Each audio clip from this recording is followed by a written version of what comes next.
Hey friends, if you wish to let Windows 11 to manage your default printer, then please watch this video. I will guide you through the process and I will also explain the importance of the same. Right click on the start button and select settings from the menu. Go to the Bluetooth and devices tab on the list on the left hand side. In the right pane, select printers and scanners. Okay, now you can scroll down and there's a switch here which says let Windows manage by default printer. This is turned on by default. This means that Windows will manage your default printer nonetheless. Now, what does it mean? It means that if you have multiple printers selected here, Windows will pick which one is the nearest or which one is the most important, which one is the most convenient. You can also I mean, you don't have the option to select the default printer and all.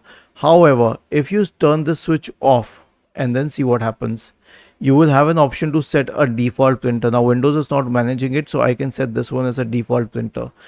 Anything that will be printed will only be printed from the default printer, and it will mention the word default next to it.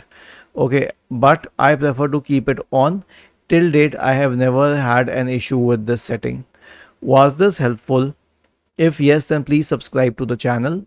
If not, then let us know in the comment section of the video on how we could help you further.